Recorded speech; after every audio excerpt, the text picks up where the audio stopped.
Friends, welcome to Sona சமையல். இன்றைக்கி நம்ம என்ன பார்க்க போகிறோன்னா, உருளைக்கிழங்கு மசாலா எப்படி ரெடி பண்ணுறதுன்னு பார்க்க போகிறோம். அதுக்கு தேவையான பொருட்கள் 2 வெங்காயம், 2 தக்காளி, 4 உருளைக்கிழங்கு, 4 காஞ்ச மிளகா, 4 பச்சை மிளகா, சீவி வச்சுருந்த இஞ்சி எடுத்துக்கோங்க.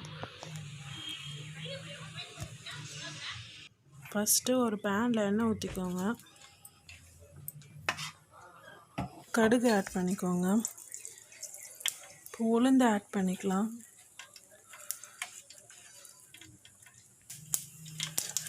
அது கூட கடலைப்பருப்பு ஆட் பண்ணிக்கோங்க. கட் பண்ணி வச்சுருக்க வெங்காயத்தையும் சேர்த்துடலாம். 4 பச்சை மிளகா, 4 காஞ்ச மிளகா அதையும் ஆட் பண்ணிக்கோங்க. 2 தக்காளியும் ஆட் பண்ணிக்கோங்க. நல்லா வதக்கி விட்டுடலாம். உப்பு தேவையான சேர்த்துக்கோங்க. ஒரு அரை ஸ்பூன் அளவு மஞ்சள் பொடி போட்டுக்கோங்க. நல்லா கலந்து விட்டுருங்க. தண்ணி தேவையான அளவு ஆட் பண்ணிக்கோங்க.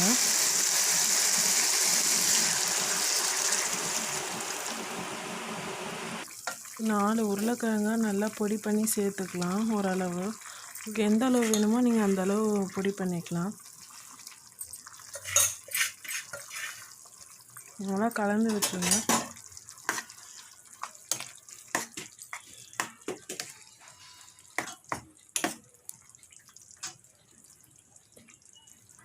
ஒரு 4 or 5 minutes நல்லா கொதிக்க விடுங்க.